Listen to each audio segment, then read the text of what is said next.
Hey, Al Scott here. Ever wanted to help support the show and own silver at the same time? Well, a friend of mine, libertarian activist Arlo Pignatti, has invented the alternative currency with the most promise of them all. QR silver commodity discs. The first ever QR code 1-ounce silver pieces. Just scan the back of one with your phone and get the instant spot price. They're perfect for saving or spending at the market. And anyone who donates $100 or more to the Scott Horton Show at scotthorton.org/donate gets one. That's scotthorton.org/donate. And if you'd like to learn and order more, send them a message at commoditydiscs.com or check them out on Facebook at /commoditydiscs. And thanks. All right, you guys, welcome back. I'm Scott Horton. This is my show, The Scott Horton Show.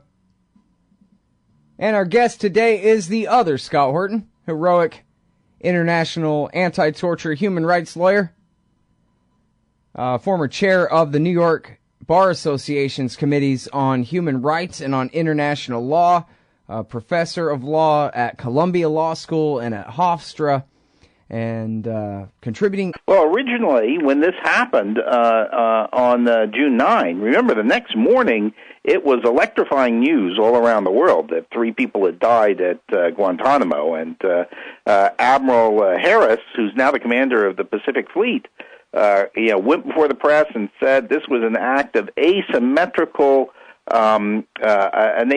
attack on the United States. That's how he described the alleged suicides. He said that it was a PR stunt, basically. Exactly, designed to attack the U.S. Or the suicides occurred, hanging themselves from the top bars and the wall of the cells and wrapping their hands and their feet with cloth. And it said that they each had forced a cloth down their throats to muffle their sounds. Of course, in all the medical examiners we asked to look at this who said, nope, not possible, they all focused on the cloth down the throat, saying that, well, actually, there's a gag reflex that occurs. Just try and stuff some cloth down your throat. I mean, you can't do it. So there's just no way somebody could have done that as an act of suicide. So it was immediately, flagged by all the medical experts as not plausible. I was going to say, that's some real discipline on their part, if they can do that. Yeah, I mean, impossible, basically. And then we had 4 NCOs who were on duty that evening, the perimeter guards, come forward, and this was the basis of my story. And they said, the starting point for the NCIA narrative is that they committed suicide in their cells. And, of course, waterboarding and these other techniques were used in connection with that. And now we have this new document, which is something from the NCIS report done in the first hours after the NCIS came in and started doing their review. Now, hold it right there, actually, because there's going to be so much to go over in the new document here. I want to see if I can follow up on just a couple of things to clarify before we move on, because we've got the time here. Right.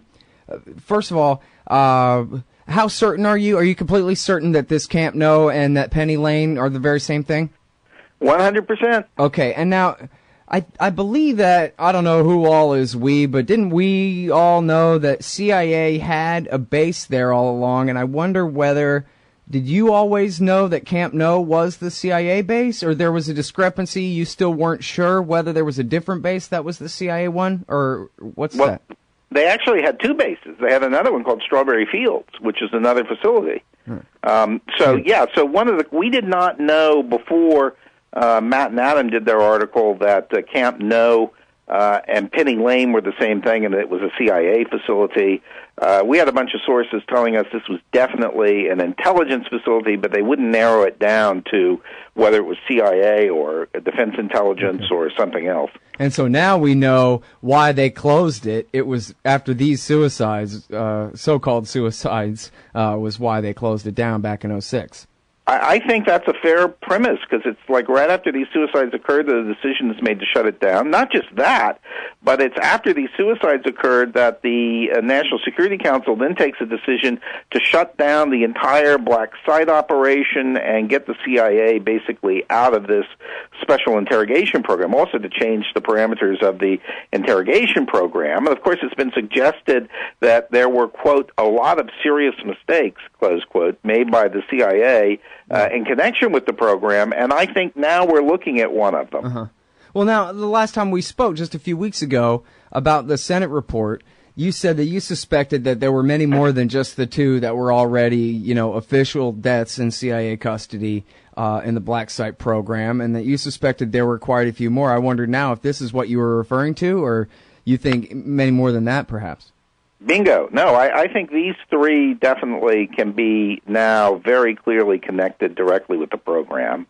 And I think one of the questions is, why such extreme efforts to cover it up and to say it's something other than what it was, and why these extreme efforts involve the Justice Department. Wait. We got to get to the new documents and the cover-up in a second. I still got a couple more follow-ups here. There was a broken neck bone story that you had done as a follow-up to. I just wanted to mention about the discrepancies over the autopsy. I don't know if you want to get into that or not, but well, that's right, because the families of the three requested that their bodies be made available for independent autopsy, and one of the bodies was in fact shipped to Switzerland to be reviewed. And when the doctors there, very famous pathologists in Switzerland, examined the body, he said, "Well, wait a minute, this is supposedly a suicide with sort of differing indications about what happened, but the neck has been removed, making it impossible to tell exactly how death occurred." So the death definitely occurred having to do with the windpipe and asphyxiation, but it was not at all clear that the death occurred as a result of a ligature, that is, a noose being applied. So that was one of the huge questions, and a huge indication of a cover-up there, a whole other crime of obstruction there. Exactly, and the doctor in Lausanne tried to communicate with the Department of Defense, saying, "Okay, you can remove it, that's fine, but you should allow me to examine it." And they refused any communication with him.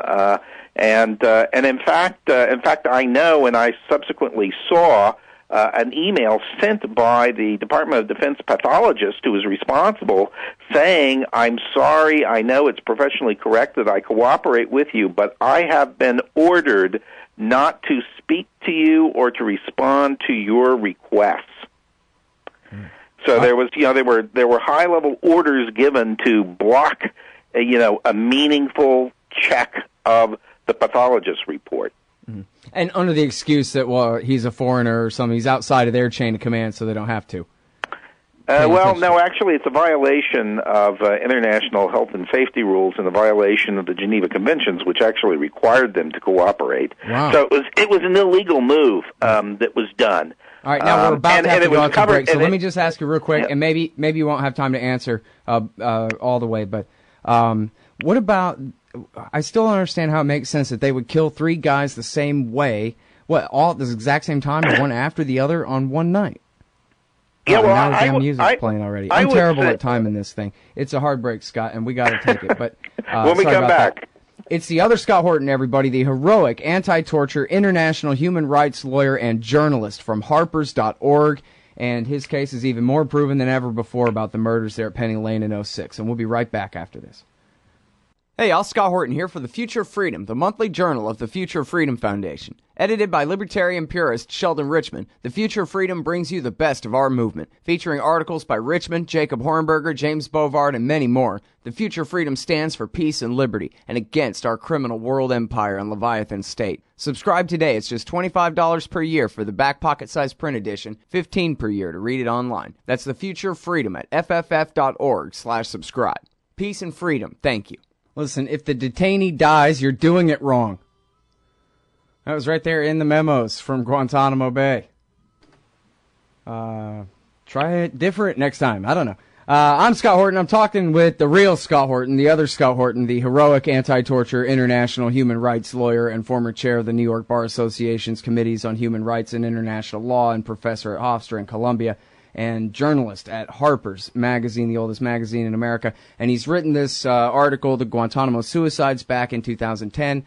Ironic quotes around suicides. A couple follow-ups since then, and now including a brand new document. We're going to get to that and the cover-up in just a second. But first, I'm sorry, I set you up right before the break there, Scott. I still don't understand how the hell you suffocate three people with dry rags down their throat all at the same time or all on the same night and get into such trouble if you're a CIA guy out at Penny Lane in the summer of 2006. Help me understand.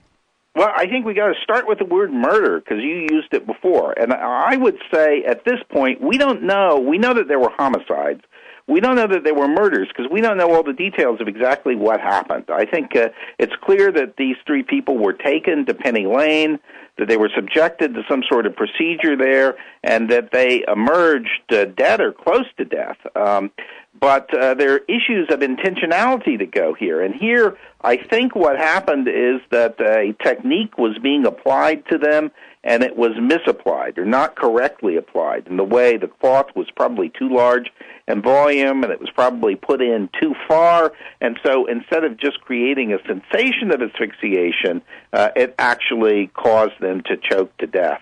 Or at least two of them, because I guess now the news we've got with the third one is that he survived for several hours afterwards. I mean, that's the big information that comes from this new document. And with that, I'll just turn my mic off and let you explain. Which the document is an interview notes from a NCIS interview conducted with a military policeman, Master-at-Arms Denny is his name, done right after the NCIS started its investigation. And this guy says he was called to escort one of the prisoners to the hospital. He got to the detainee clinic. He found the prisoner was already there and said, like, what the hell's going on? He's not supposed to come to the clinic except through a medical escort, but this guy didn't have an escort, so something is strange. Of course, the response we've got for that, as documented in the previous article, is that they were never in the cell blocks. They were dropped at the clinic from Penny Lane. That's what the guards appear to have seen. But then he feels the guy's pulse and realizes he's alive. He's not dead. And he says this guy is sitting there choking with the noose around his neck and all these other bandages. No one's attempting to apply CPR or try to revive him. They're just standing around watching.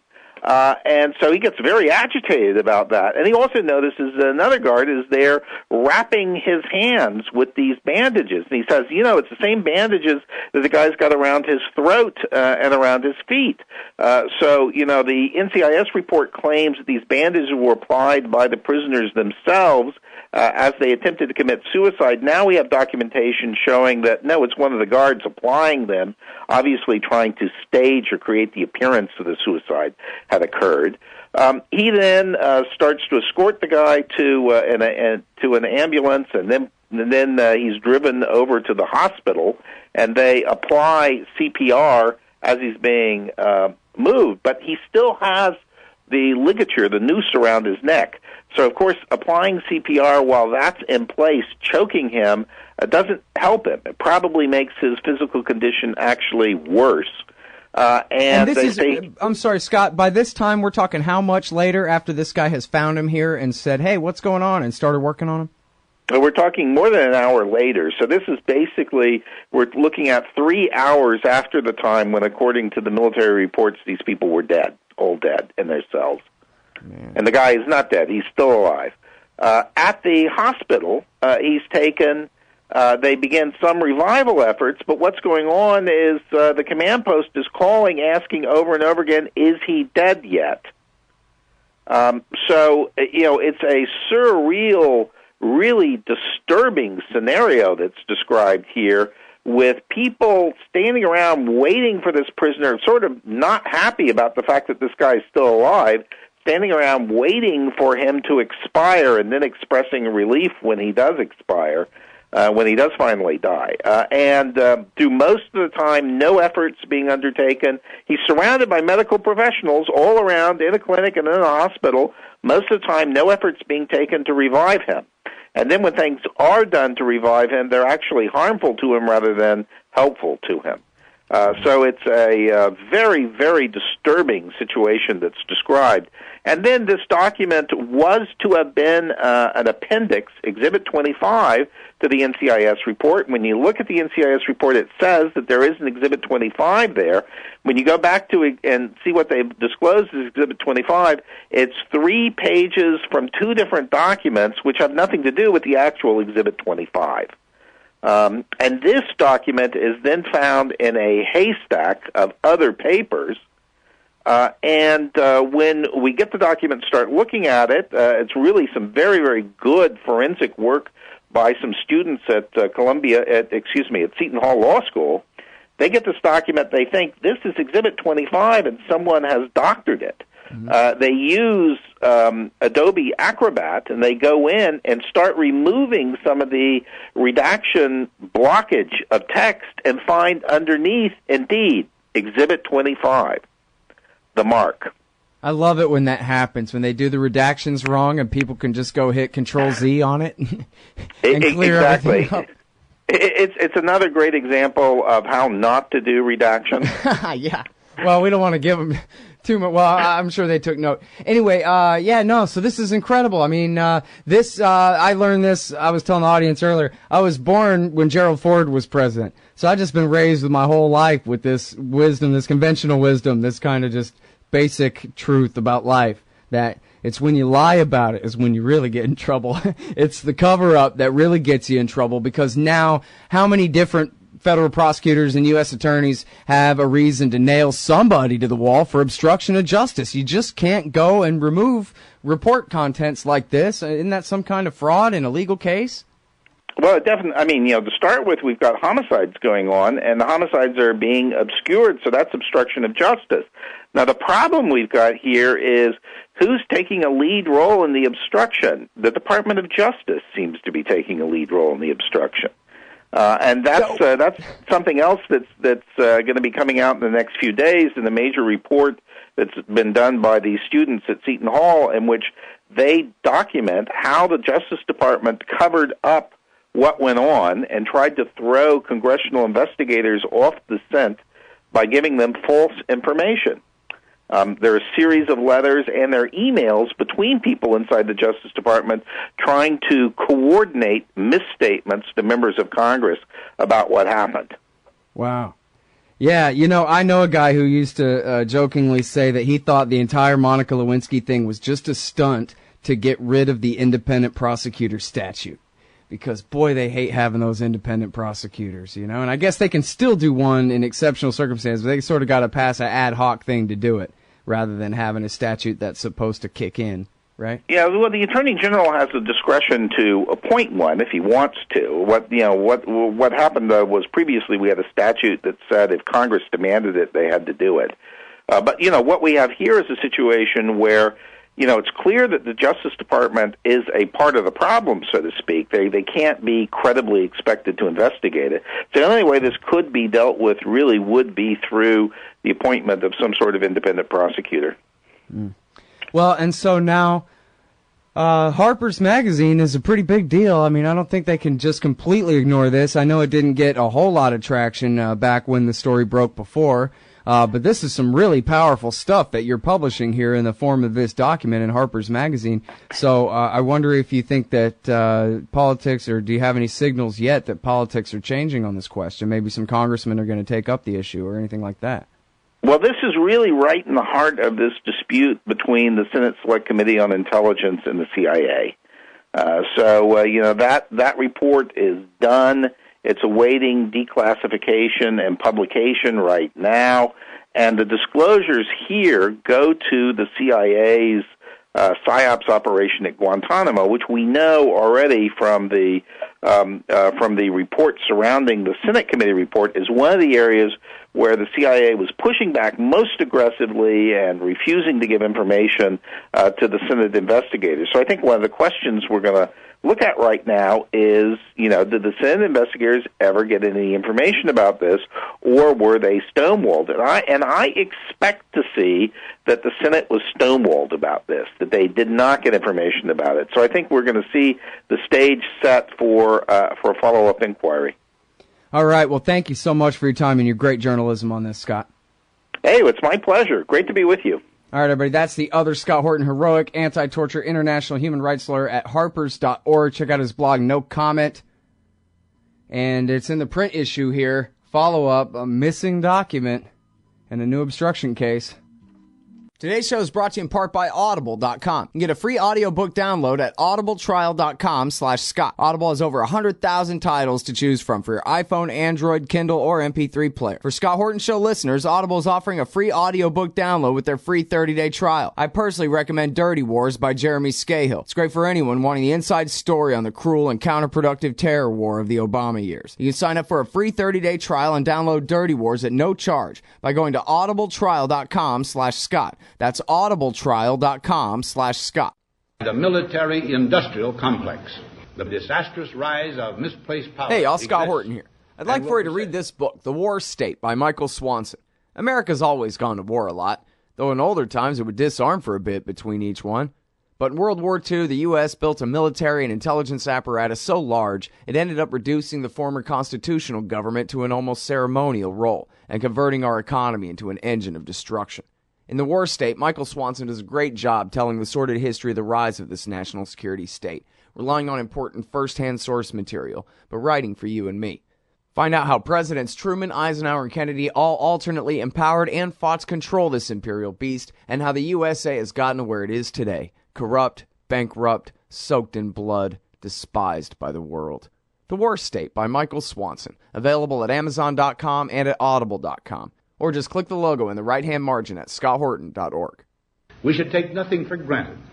Hey, y'all, Scott here. First, I want to take a second to thank all the show's listeners, sponsors, and supporters for helping make this show what it is. I literally couldn't do it without you. And now I want to tell you about the newest way to help support the show. Whenever you shop at Amazon.com, stop by scotthorton.org first, and just click the Amazon logo on the right side of the page. That way, the show will get a kickback from Amazon's end of the sale. It won't cost you an extra cent. And it's not just books. Amazon.com sells just about everything in the world, except cars, I think. So whatever you need, they've got it. Just click the Amazon logo on the right side of the page at scotthorton.org, or go to scotthorton.org/Amazon. You hate government, one of them libertarian types, or maybe you just can't stand the president, gun grabbers, or warmongers. Me too. That's why I invented LibertyStickers.com. Well, Rick owns it now, and I didn't make up all of them, but still, if you're driving around and want to tell everyone else how wrong their politics are, there's only one place to go. LibertyStickers.com has got your bumper covered. Left, right, libertarian, empire, police, state, founders, quote, central banking. Yes, bumper stickers about central banking. Lots of them. And, well, everything that matters. LibertyStickers.com. Everyone else's stickers suck.